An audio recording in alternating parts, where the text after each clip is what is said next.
जो आपके द्वारा यहाँ पर एक कैंप लगाया जा रहा है योगदा के द्वारा, ये निःशुल्क कैंप है और इसमें मरीजों को क्या-क्या सुविधाएं दी जाती हैं और ये कैंप साल में कितनी बार लगता है? हाँ, ये निःशुल्क कैंप है। इसमें साल में हम लोग 2 बार कैंप होल्ड करते हैं, ऑर्गेनाइज करते हैं। एक 2 मार्च या अप्रैल में डेट जो भी सुविधाजनक हो डॉक्टर्स के अनुसार, और दूसरा हम लोग अक्टूबर या नवंबर में। तो डॉक्टरों से परामर्श कर लेते हैं कब वो आ सकते हैं, उनके लिए कब सुविधाजनक रहेगा। और तो ये 2 साल में 2 बार हम लोग रखते हैं वर्ष में, और इसमें निःशुल्क हम लोग दवाइयाँ और उपचार सबका हम लोग सुविधा प्रदान करते हैं। इसमें हम लोग पीडियाट्रिक्स बच्चों के लिए जो बीमारियां हैं, महिलाओं के लिए गायनेकोलॉजी है, आँखों के लिए है, दांत के लिए है, ईएनटी के लिए है, आँख नाक और कान, और साथ में जनरल फिजिशियंस भी हैं यहाँ पे। तो वाइड रेंज है, हम लोग कवर करते हैं। इसमें यह भी है कि अगर किसी का मर्ज थोड़ा सा गंभीर है और यहाँ उसका उपचार नहीं हो सकता, तो हम लोग उसको बड़े अस्पताल में रिफर करके उसका भी इलाज करवाते हैं। तो ये सारा जो कार्य है निःशुल्क होता है। स्वामी जी, एक बात और पूछनी थी, जो यहाँ पर डॉक्टर्स आते हैं ये सभी स्पेशलिस्ट होते हैं और बड़े-बड़े शहरों से यहाँ पर आते हैं, तो ये सेवा भाव से आते हैं या फिर पेमेंट पे आते हैं?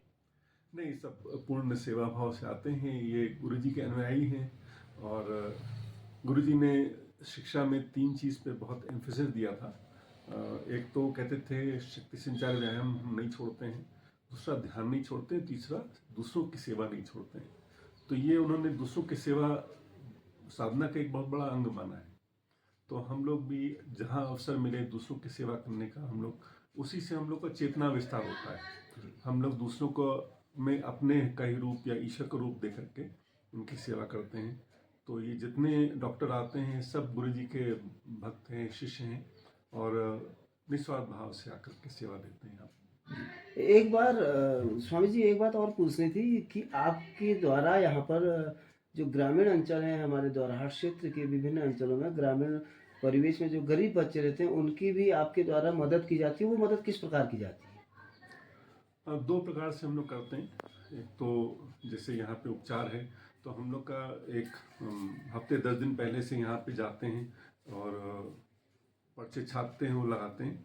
जो अगर बच्चे आके यहाँ पर उपचार के लिए आना चाहें वो आ सकते हैं।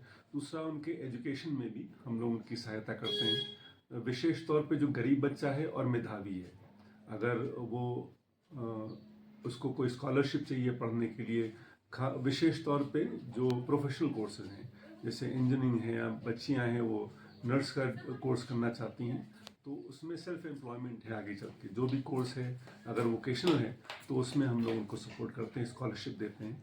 मगर उसको एक तो इकोनॉमिकली बैकवर्ड होना चाहिए, दूसरा कोई ऐसा कोर्स होना चाहिए जिसमें उसको आगे नौकरी मिलने का गुंजाइश हो। आप लोग कैसे खड़े हो? आप लोग कैसे खड़े हो?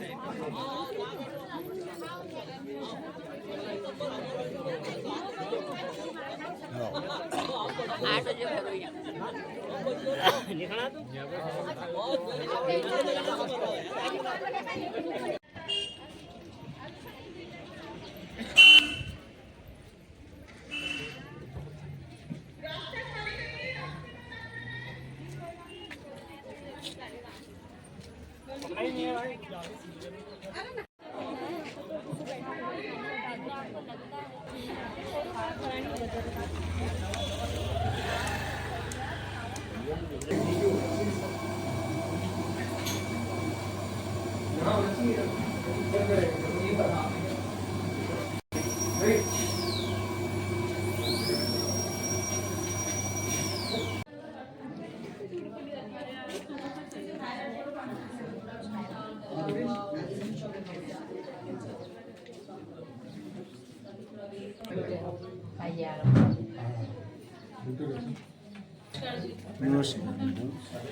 पर्चा कहाँ है? यहाँ लिखा है, छोड़ो छोड़ो, जहाँ लिखा है वो पर्चा कहाँ है? वो पर्चे हमेशा सामने।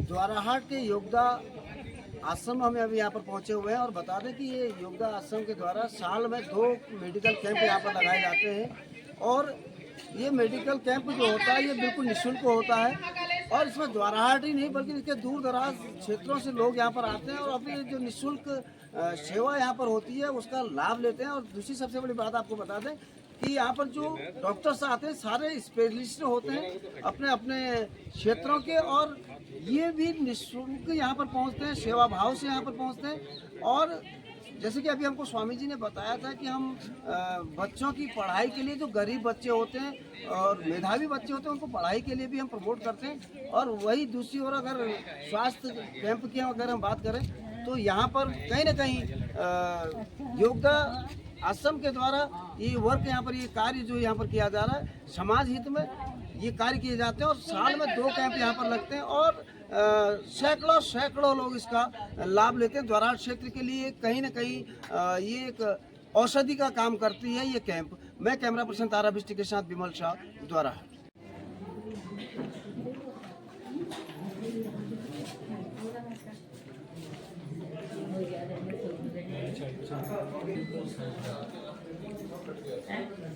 उसके कारण फिर वो ऑपरेशन को जोड़ दिया है। जो आपको 2 सप्ताह पहले इसलिए आपको पेट में दर्द हुआ और वो आराम आ रहा है। अभी नहीं है, इधर खड़ी हो जाओ, मैं बुला लूंगी।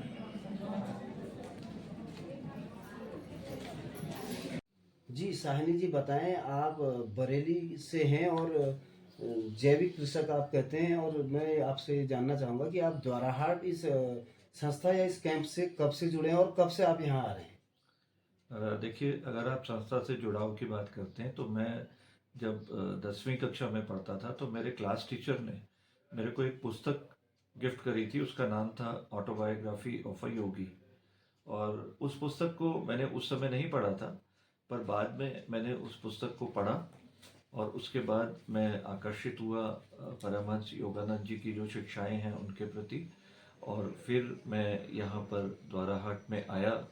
तो पहली बार मैं 1991 में यहाँ द्वाराहाट आश्रम में आया था और उसके बाद फिर इस जगह पर यहाँ द्वाराहाट में ऊपर दूनागिरी से ऊपर पांडुखोली में जहाँ महाअवतार बाबा जी की गुफा है वहाँ इतने स्ट्रॉन्ग स्पंदन है, जो आध्यात्मिक स्पंदन है कि वो खींचते रहे, हर बार खींच के बुलाते थे और हम लोग लगातार यहाँ पर आते रहे।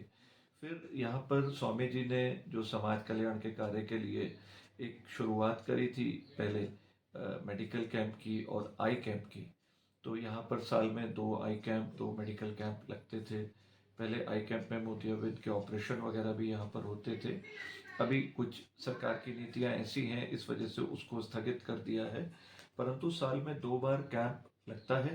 ये 1996 से ये कैंप लगते आ रहे हैं लगातार और ये जितने कैंप लगते हैं इसमें पूरे भारतवर्ष के जो बहुत सुपर स्पेशलिस्ट डॉक्टर्स हैं जो अलग अलग शहरों से, ऑल इंडिया इंस्टीट्यूट से, ऐसे प्रतिष्ठित संस्थानों में जो कार्यरत हैं वो सब डॉक्टर्स अलग अलग फैकल्टीज़ हैं, कार्डियोलॉजिस्ट हैं, नेत्र चिकित्सक हैं, न्यूरोलॉजी के हैं, ये लोग सब आते हैं अपनी सेवाएं देने के लिए।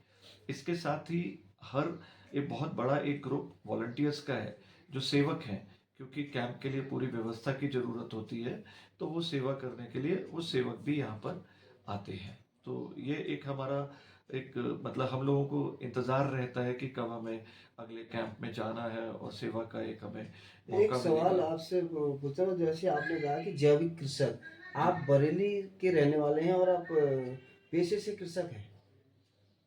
नहीं, मैं असल में पेशे से अगर बात करेंगे तो मैं मैकेनिकल इंजीनियर हूँ और मैं उसके बाद साथ साथ ही मेरा ये जो जैविक कृषि था ये पहले मेरा शौक था, पर अब ये मेरा पूर्णकालिक एक तरह से व्यवसाय भी है जैविक कृषि जो मेरा है। और वैसे मैं मैकेनिकल इंजीनियर हूँ।